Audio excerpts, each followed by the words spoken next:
misunderstand what we're trying to say, you know? No, but that's a part of life.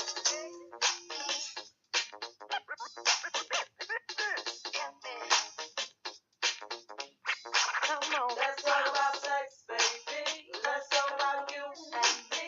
Let's talk about all the good things and the bad things that may be. Let's talk about sex. Let's talk about sex. Let's talk about sex. Let's talk about sex.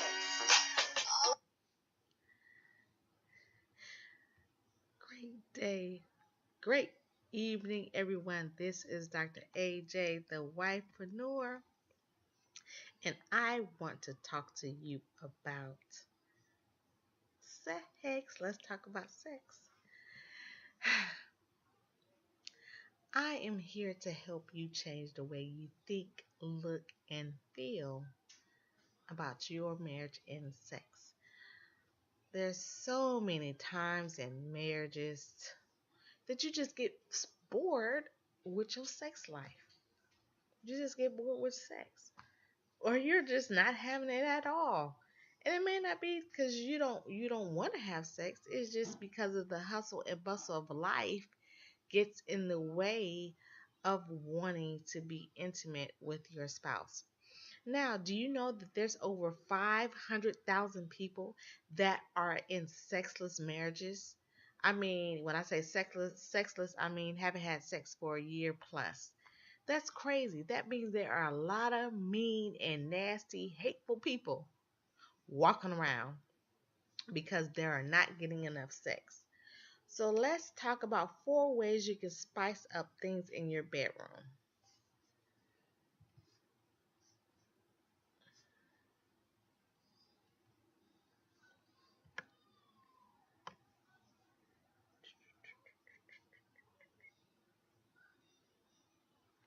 I'm sorry. I'm sorry about that. All right. So the first way is you want to engage in foreplay. Now, men can more than women. I'm not going to say that we don't necessarily, want a quickie, because sometimes it be like that for us too. However, more than not is men.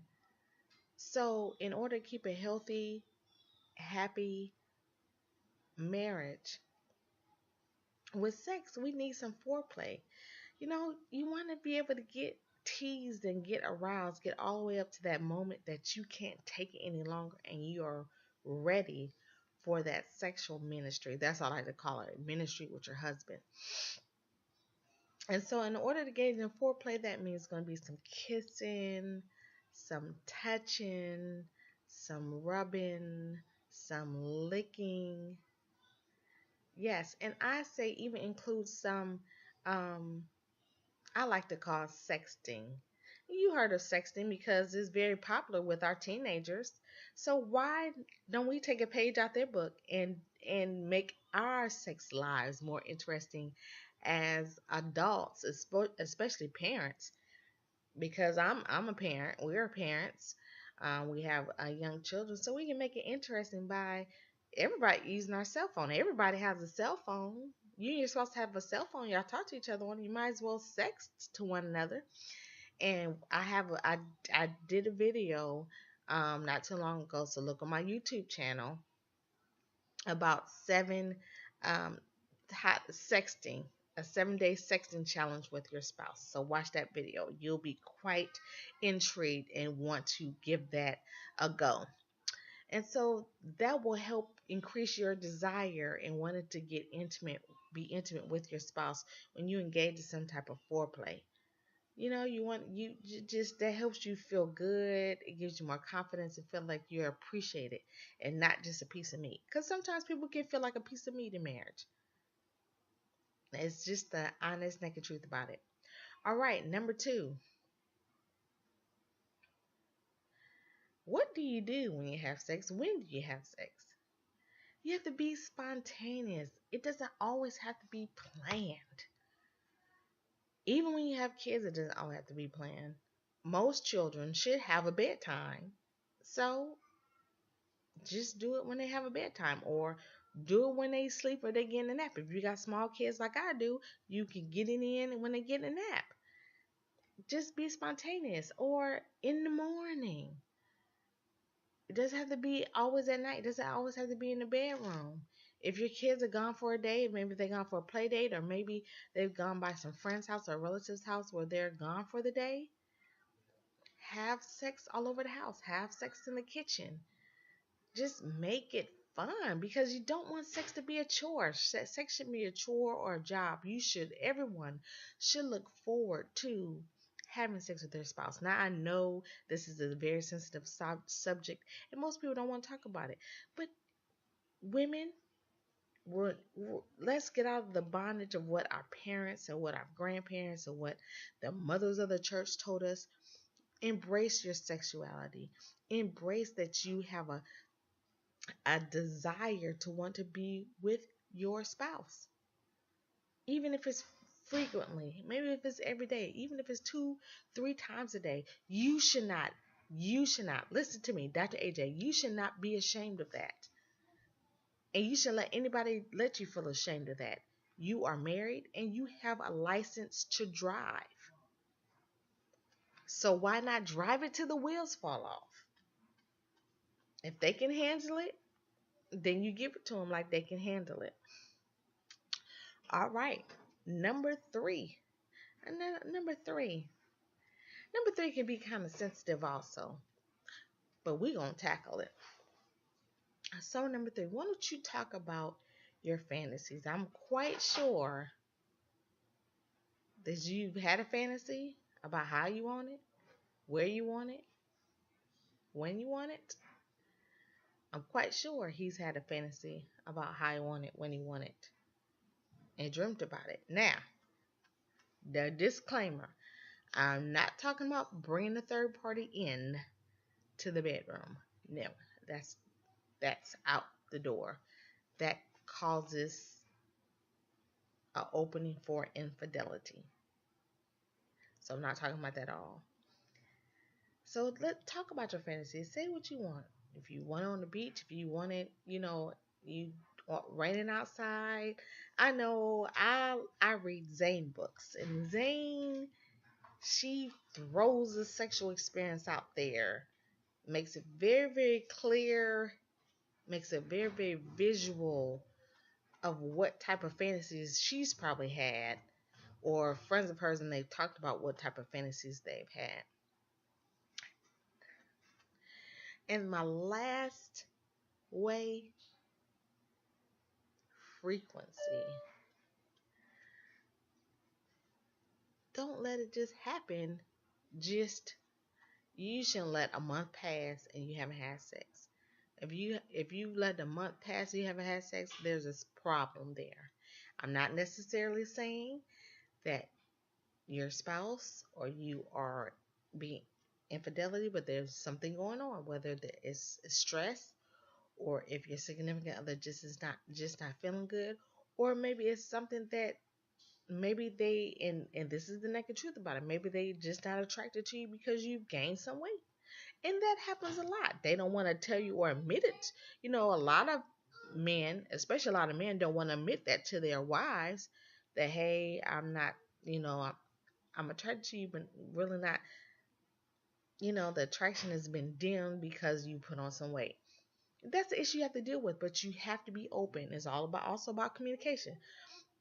So you have to be open to want to share it. And ladies, you have to be open to want to hear it. You can't get mad. Don't stop getting mad. The man's trying to be honest and truthful with you. Have a heart to heart.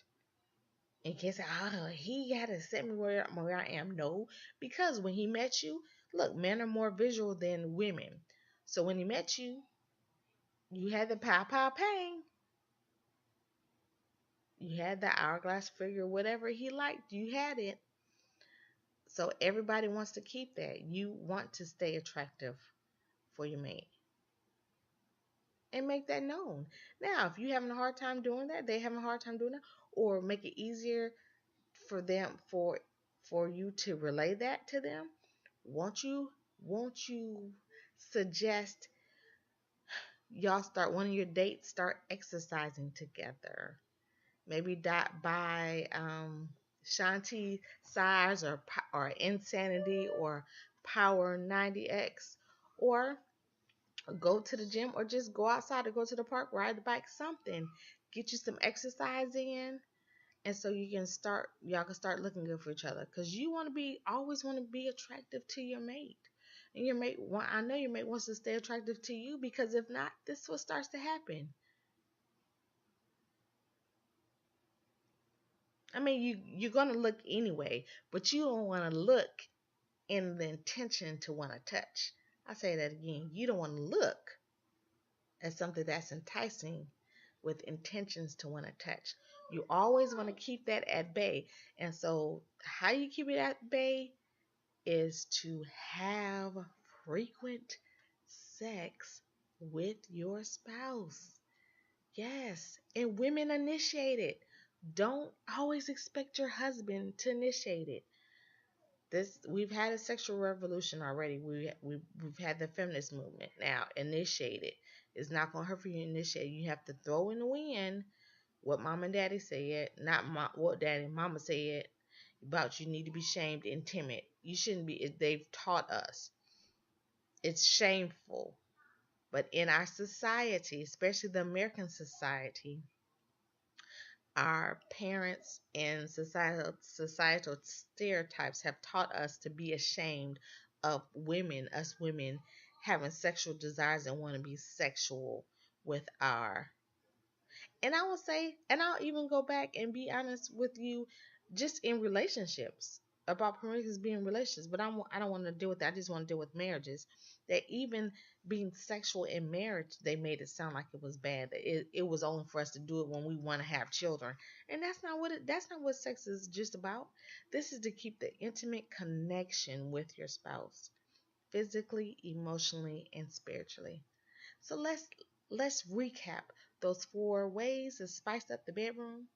You want to engage in some type of foreplay, rubbing the back, stroking the hair, kissing, touching, licking, sexting. You want to be spontaneous. That means sex doesn't always have to be in the bedroom. If your kids are old enough and they're gone, or you know, they're gone for the day, or babysitting, or you have a babysitter, have sex somewhere else in the house. Just do something different. And talk about your fantasies. This has to do with some type of if you want to experiment. Don't bring nobody else in the bedroom.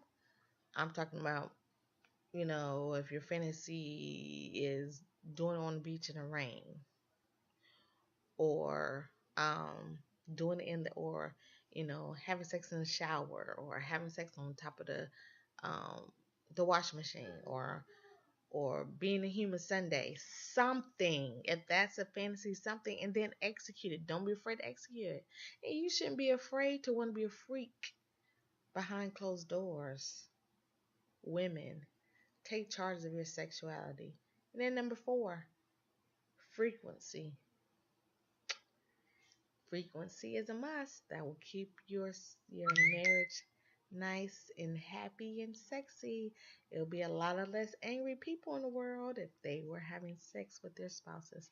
So I'm so glad I was able to help you tonight. I'm glad we were able to talk about sex.